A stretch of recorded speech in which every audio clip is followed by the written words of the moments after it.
Hi friends, ಭಾರತಕ್ಕೆ ಸ್ವಾತಂತ್ರ್ಯ ಸಿಕ್ಕಿದ್ದು ಹೇಗೆ? 1947ರ ಆಗಸ್ಟ್ 14 ಮತ್ತು 15ರ ನಡುವಿನ ರಾತ್ರಿಯಲ್ಲಿ ನಡೆದಿದ್ದೇನು? ವಿಭಜನೆಯ ಭಯಾನಕ ದಿನಗಳು ಹೇಗಿದ್ದವು? ಮಧ್ಯರಾತ್ರಿ ಸ್ವಾತಂತ್ರ್ಯ ಬಂದಿದ್ದು ಯಾಕೆ? ಭಾರತ ಮತ್ತು ಪಾಕಿಸ್ತಾನದ ನಡುವೆ ವಿಭಜನೆಯ ಲೈನ್ ಎಳೆದಿದ್ದು ಯಾರು? ಸ್ವಾತಂತ್ರ್ಯ ಸಂಭ್ರಮದಲ್ಲಿ ಮಹಾತ್ಮ ಗಾಂಧೀಜಿ ಭಾಗಿಯಾಗಲಿಲ್ಲ ಯಾಕೆ? ಎಲ್ಲೂ ಹೇಗೆ? ಫ್ರೆಂಡ್ಸ್, 1945ರಲ್ಲಿ ವಿಶ್ವ ಯುದ್ಧ ಅಂತ್ಯವಾಗಿತ್ತು. ಇದರಲ್ಲಿ ಬ್ರಿಟನ್ ಮೈತ್ರಿ ಪಡೆ ವಿನ್ ಆದರೂ ಕೂಡ ಆರ್ಥಿಕವಾಗಿ ತುಂಬ ದೊಡ್ಡ ಪೆಟ್ಟು ತಿಂದಿತ್ತು. ಭಾರತದಲ್ಲೂ ಸ್ವಾತಂತ್ರ್ಯ ಹೋರಾಟ ತೀವ್ರಗೊಂಡಿತ್ತು. ಇದೇ ವೇಳೆ ಇಂಗ್ಲೆಂಡ್ನಲ್ಲಿ ನಡೆದ ಚುನಾವಣೆಯಲ್ಲಿ ಲೇಬರ್ ಪಕ್ಷ ಒಂದು ಭರವಸೆ ಕೊಡ್ತು. ಅದೇನಪ್ಪ ಅಂದರೆ, ನಾವು ವಿನ್ ಆದರೆ ಭಾರತ ಸೇರಿದಂತೆ ಎಲ್ಲ ವಸಾಹತು ದೇಶಗಳಿಗೆ ಸ್ವಾತಂತ್ರ್ಯ ಕೊಡ್ತೀವಿ ಅನ್ನೋದು. ನಂತರ ಚುನಾವಣೆಯಲ್ಲಿ ಲೇಬರ್ ಪಕ್ಷ ವಿನ್ ಕೂಡ ಆಯಿತು. ಕೊಟ್ಟ ಭರವಸೆಯಂತೆ 1947ರಲ್ಲಿ ಭಾರತದ ಕೊನೆಯ ವೈಸ್ರಾಯ್ ಆಗಿ ಲಾರ್ಡ್ ಲೂಯಿ ಮೌಂಟ್ ಬ್ಯಾಟನ್ರನ್ನು ಕಳುಹಿಸಲಾಯಿತು. ಭಾರತಕ್ಕೆ ಸ್ವಾತಂತ್ರ್ಯ ನೀಡುವ ಜವಾಬ್ದಾರಿಯನ್ನು ಮೌಂಟ್ ಬ್ಯಾಟನ್ಗೆ ವಹಿಸಲಾಯಿತು. ಎರಡನೇ ವಿಶ್ವ ಯುದ್ಧದಲ್ಲಿ ಗೆದ್ದ ಮಿತ್ರ ಪಡೆಗಳ ಕೂಟದ ಸೇನೆಗೆ ಇದೇ ಮೌಂಟ್ ಬ್ಯಾಟನ್ ನೇತೃತ್ವ ವಹಿಸಿದ್ರು. ಇದೇ ಕಾರಣಕ್ಕೆ ಅವರನ್ನೇ ಭಾರತಕ್ಕೆ ಸ್ವಾತಂತ್ರ್ಯ ಕೊಡುವ ಕೆಲಸಕ್ಕೆ ಆಯ್ಕೆ ಮಾಡಲಾಗಿತ್ತು. ಮಧ್ಯರಾತ್ರಿ ಸ್ವಾತಂತ್ರ್ಯ ಕೊಟ್ಟಿದ್ದು ಯಾಕೆ? ಬ್ರಿಟಿಷರು ಮೊದಲಿಗೆ 1948ರ ಜೂನ್ ತಿಂಗಳಲ್ಲಿ ಭಾರತಕ್ಕೆ ಸ್ವಾತಂತ್ರ್ಯ ಕೊಡಬೇಕು ಅಂತ ಅಂದುಕೊಂಡಿದ್ರು. ಆದರೆ ಜಿನ್ನಾ ಅವರ ಪ್ರತ್ಯೇಕ ಮುಸ್ಲಿಂ ರಾಷ್ಟ್ರದ ಕಿಚ್ಚು ಇಡೀ ಭಾರತವನ್ನು ಆವರಿಸೋಕೆ ಶುರುವಾಯಿತು. ಹೀಗಾಗಿ ಆದಷ್ಟು ಬೇಗ ಸ್ವಾತಂತ್ರ್ಯ ಕೊಟ್ಟು ಬಿಡಬೇಕು ಅಂತ ಬ್ರಿಟಿಷರಿಗೆ ಅನ್ನಿಸ್ತು. ಅದೇ ಕಾರಣಕ್ಕೆ 1947ರ ಆಗಸ್ಟ್ 15ರಂದು ಭಾರತಕ್ಕೆ ಸ್ವಾತಂತ್ರ್ಯ ನೀಡಲು ನಿರ್ಧರಿಸಲಾಯಿತು. ಲಾರ್ಡ್ ಮೌಂಟ್ ಬ್ಯಾಟನ್ಗೆ ಆಗಸ್ಟ್ 15 ತುಂಬ ಲಕ್ಕಿ ಡೇ ಆಗಿತ್ತು. ಯಾಕಂದರೆ ಇದೇ ದಿನದಂದು ಎರಡನೇ ವಿಶ್ವ ಯುದ್ಧದ ವೇಳೆ ಜಪಾನ್ ಮಿತ್ರಕೂಟಕ್ಕೆ ಶರಣಾಗಿತ್ತು.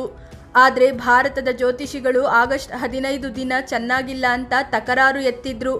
ಅತ್ತ ಮೌಂಟ್ ಬ್ಯಾಟನ್ ಕೂಡ ಸ್ವಾತಂತ್ರ್ಯ ನೀಡುವ ದಿನವನ್ನು ಬದಲಾಯಿಸೋಕೆ ರೆಡಿ ಇರಲಿಲ್ಲ. ಹೀಗಾಗಿ ಅಂತಿಮವಾಗಿ ಒಂದು ನಿರ್ಧಾರಕ್ಕೆ ಬರಲಾಯಿತು. ಅದೇನಪ್ಪ ಅಂದರೆ, ಆಗಸ್ಟ್ 14 ಮತ್ತು 15ರ ನಡುವಿನ ಮಧ್ಯರಾತ್ರಿ ಅಂದರೆ 12 ಗಂಟೆ ಬಳಿಕ ಭಾರತಕ್ಕೆ ಸ್ವಾತಂತ್ರ್ಯ ಕೊಡುವುದು ಅಂತ. ಬ್ರಿಟಿಷರ ಟೈಮಿಂಗ್ಸ್ ಪ್ರಕಾರ ರಾತ್ರಿ 12 ಗಂಟೆ ದಾಟಿದ ಕೂಡಲೇ ಮುಂದಿನ ದಿನ ಬರುತ್ತೆ. ಭಾರತದ ಸಂಸ್ಕೃತಿಯ ಪ್ರಕಾರ ಬೆಳಗ್ಗೆ ಸೂರ್ಯ ಹುಟ್ಟಿದ ಬಳಿಕವೇ ಮುಂದಿನ ದಿನ ಶುರುವಾಗೋದು. ಹೀಗಾಗಿ ಆಗಸ್ಟ್ 15ರ ರಾತ್ರಿ 12 ಗಂಟೆಯಿಂದ ಬೆಳಗ್ಗೆ 6 ಗಂಟೆಗೆ ಅಂದರೆ ಸೂರ್ಯೋದಯದ ಒಳಗೆ ಸ್ವಾತಂತ್ರ್ಯ ಘೋಷಿಸೋದು ಅಂತ ಪ್ಲಾನ್ ಮಾಡಲಾಯಿತು. ಆಗಸ್ಟ್ 14ರ ರಾತ್ರಿ ಏನೇನಾಯಿತು? ಫ್ರೆಂಡ್ಸ್, ಆಗಸ್ಟ್ 14ರ ಸಂಜೆಯಿಂದಲೇ ದೆಹಲಿಯಲ್ಲಿ ಜೋರಾಗಿ ಮಳೆ ಬರ್ತಾ ಇತ್ತು. ಸ್ವಾತಂತ್ರ್ಯ ಘೋಷಣೆ ಅನ್ನೋ ಕಾರಣಕ್ಕೆ ಲಕ್ಷಾಂತರ ಜನ ದೆಹಲಿಯ ರೈಸೀನಾ ಹಿಲ್ನತ್ತ ಬರೋಕೆ ಶುರು ಮಾಡಿದ್ರು. ರಾತ್ರಿ 9 ಗಂಟೆಗೆಲ್ಲ ದೊಡ್ಡ ಮಟ್ಟದಲ್ಲಿ ಜನ ಸೇರಿದ್ರು. ಮಳೆ ಕೂಡ ಜೋರಾಗಿ ಮುಂದುವರೆದಿತ್ತು. 10 ಗಂಟೆ ಅಷ್ಟರ ವೇಳೆಗೆ Sardar Vallabhbhai Patel, Jawaharlal Nehru Mount baton viceroy ನಿವಾಸಕ್ಕೆ ಬರ್ತಾರೆ. ನಂತರ ರಾತ್ರಿ 11:51ರಿಂದ 12:39ರವರೆಗೆ ನೆಹರು ಸ್ವಾತಂತ್ರ್ಯದ ಮೊದಲ ಭಾಷಣ ಮಾಡಿದ್ರು. ಆಗಸ್ಟ್ 15ರ ಬೆಳಗ್ಗೆ 8:30ಕ್ಕೆ ನೆಹರು ಮತ್ತು ಅವರ ಮಂತ್ರಿಮಂಡಲ ಪ್ರಮಾಣ ವಚನ ಸ್ವೀಕರಿಸಿತು. ಬ್ರಿಟಿಷರ ಧ್ವಜವನ್ನ ಇಳಿಸಿ ತ್ರಿವರ್ಣ ಧ್ವಜವನ್ನ ಹಾರಿಸಲಾಯಿತು. ವಿಭಜನೆ ಹೇಗಾಯಿತು ಗೊತ್ತಾ? ಭಾರತಕ್ಕೆ ಒಂದು ಕಡೆ ಸ್ವಾತಂತ್ರ್ಯದ ಖುಷಿಯಾದರೆ ಮತ್ತೊಂದು ಕಡೆ ವಿಭಜನೆಯ ದುಃಖವನ್ನು ನೀಡಿದ್ದರು ಆ ಬ್ರಿಟಿಷರು. ಸ್ವಾತಂತ್ರ್ಯದ ಬೆನ್ನಲ್ಲೇ ಅರ್ಜೆಂಟಾಗಿ ದೇಶವನ್ನ ವಿಭಜಿಸಲಾಯಿತು. ಎರಡು ದೇಶಗಳ ನಡುವಿನ ಗೆರೆಯನ್ನು ಎಳೆದಿದ್ದು ಸಿಎಲ್ ರೆಡ್ ಕ್ಲಿಫ್. ಭಾರತ ವಿಭಜನೆಗೂ ಕೆಲವೇ ದಿನಗಳ ಹಿಂದಷ್ಟೇ ಈ ಮನುಷ್ಯ ಭಾರತಕ್ಕೆ ಬಂದಿದ್ದ. ಇದೇ ಮೊದಲ ಬಾರಿಗೆ ಭಾರತಕ್ಕೆ ಬಂದಿದ್ದ ಈತನಿಗೆ ಸಂಸ್ಕೃತಿಯ ಬಗ್ಗೆ ಆಗಲಿ ಭಾರತದ ಭೌಗೋಳಿಕ ಜ್ಞಾನವಾಗಲಿ ಇರಲಿಲ್ಲ. ಆದರೂ ಎರಡು ದೇಶಗಳ ಮಧ್ಯೆ ಗೆರೆ ಎಳೆದ. ಈ ಒಂದು ಗೆರೆಯಿಂದ ಅಂದು ಹೊತ್ತಿಕೊಂಡ ಬೆಂಕಿ ಇಂದಿಗೂ ಆರಿಲ್ಲ, ಉರಿಯುತ್ತಲೇ ಇದೆ. ಪಾಕಿಸ್ತಾನದಲ್ಲಿದ್ದ ಕೋಟ್ಯಾಂತರ ಹಿಂದೂ ಮತ್ತು ಸಿಖ್ ಸಮುದಾಯದವರನ್ನು ಬಲವಂತವಾಗಿ ಭಾರತಕ್ಕೆ ಕಳುಹಿಸಲಾಯಿತು. ಮನೆ ಮಠ ಎಲ್ಲವನ್ನು ಬಿಟ್ಟು ಜನ ಭಾರತಕ್ಕೆ ಬಂದರು. ಈ ವೇಳೆ ಮಹಿಳೆಯರು, ಮಕ್ಕಳು ಎನ್ನದೇ ದೊಡ್ಡ ಮಟ್ಟದಲ್ಲಿ ಹಿಂಸಾಚಾರ ನಡೀತು. ಜನ ಪ್ರಾಣ ಕಳೆದುಕೊಂಡ್ರು. 2 ಕೋಟಿಗೂ ಹೆಚ್ಚು ಜನ ನಿರಾಶ್ರಿತರಾದರು. ಆಗಸ್ಟ್ 17ರಂದು ವಿಭಜನೆ ರೇಖೆ ಕಂಪ್ಲೀಟ್ ಆಗಿತ್ತು. ಭಾರತ ತನ್ನ 9.5 ಲಕ್ಷ ಚದರ ಕಿಲೋಮೀಟರ್ನಷ್ಟು ಭೂಮಿಯನ್ನು ಪಾಕಿಸ್ತಾನಕ್ಕೆ ಬಿಟ್ಟುಕೊಟ್ಟಿತು. ಸ್ವಾತಂತ್ರ್ಯ ಹಬ್ಬದಲ್ಲಿ ಗಾಂಧೀಜಿ ಮಿಸ್ಸಿಂಗ್.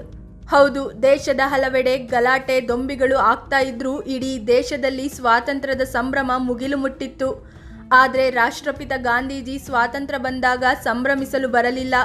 ಸ್ವಾತಂತ್ರ್ಯದ ದಿನ ಗಾಂಧೀಜಿ ಪಶ್ಚಿಮ ಬಂಗಾಳದಲ್ಲಿದ್ದರು. ಭಾರತಕ್ಕೆ ಸ್ವಾತಂತ್ರ್ಯ ಸಿಗ್ತಾ ಇದೆ, ದೆಹಲಿಗೆ ಬನ್ನಿ ಅಂತ ನೆಹರು ಮತ್ತು ಸರ್ದಾರ್ ವಲ್ಲಭಾಯಿ ಪಟೇಲ್ ಗಾಂಧೀಜಿಗೆ ಪತ್ರ ಬರೆದಿದ್ರು. ಆದರೆ ಅದಕ್ಕೆ ಮರುಪತ್ರ ಬರೆದಿದ್ದ ಮಹಾತ್ಮ ಗಾಂಧೀಜಿ, ವಿಭಜನೆಯಿಂದಾಗಿ ದೇಶ ಹೊತ್ತಿ ಉರಿತಾ ಇದೆ, ಇಂಥ ಸಮಯದಲ್ಲಿ ನಾನು ಸಂಭ್ರಮದಲ್ಲಿ ಭಾಗಿಯಾಗೋದಿಲ್ಲ ಅಂತ ಹೇಳಿದ್ರು. ಸ್ವಾತಂತ್ರ್ಯ ಬಂದ ಕೂಡಲೇ ಎಲ್ಲ ಬ್ರಿಟಿಷರು ಗಂಟು ಮೂಟೆ ಕಟ್ಕೊಂಡು ಹೋಗಲಿಲ್ಲ. ಕೆಲ ಅಧಿಕಾರಿಗಳು ಇಲ್ಲೇ ಉಳಿದುಕೊಂಡಿದ್ರು, ಸೈನಿಕರೂ ಇದ್ರು. ಭಾರತ ಮತ್ತು ಪಾಕಿಸ್ತಾನ ಎರಡೂ ದೇಶಗಳ ಸೇನಾ ಮುಖ್ಯಸ್ಥರು ಬ್ರಿಟಿಷರೇ ಆಗಿದ್ರು. ಆ ಸೇನಾ ಮುಖ್ಯಸ್ಥರು ಮೌಂಟ್ ಬ್ಯಾಟನ್ ಅಧೀನದಲ್ಲಿ ಕೆಲಸ ಮಾಡಬೇಕಿತ್ತು. ಆಗಸ್ಟ್ 17ರಂದು ಬ್ರಿಟಿಷರ ಮೊದಲ ತುಕಡಿ ಹೋಯಿತು. ನಂತರ ಕೊನೆಯ ತುಕಡಿ ಮುಂದಿನ ವರ್ಷ ಅಂದರೆ 1948ರ ಆಗಸ್ಟ್ 27ರಂದು ಭಾರತದಿಂದ ಹೋಯಿತು. ಜೊತೆಗೆ ಭಾರತದಲ್ಲಿ ಟೀ ಸೇರಿದಂತೆ ವಿವಿಧ ರೀತಿಯ ಎಸ್ಟೇಟ್ಗಳನ್ನು ಹೊಂದಿದ್ದ ಬ್ರಿಟಿಷರು ತಮ್ಮ ಬಳಿ ಕೆಲಸ ಮಾಡುತ್ತಿದ್ದವರಿಗೆ ಅವುಗಳನ್ನು ಬಿಟ್ಟು ಹೋದರು. ಫ್ರೆಂಡ್ಸ್, ಇದು ಭಾರತ ಸ್ವಾತಂತ್ರ್ಯದ ಕೆಲವೊಂದು ಅಪರೂಪದ ಅಂಶಗಳನ್ನು ನಿಮ್ಮ ಮುಂದಿಡುವ ಪ್ರಯತ್ನ.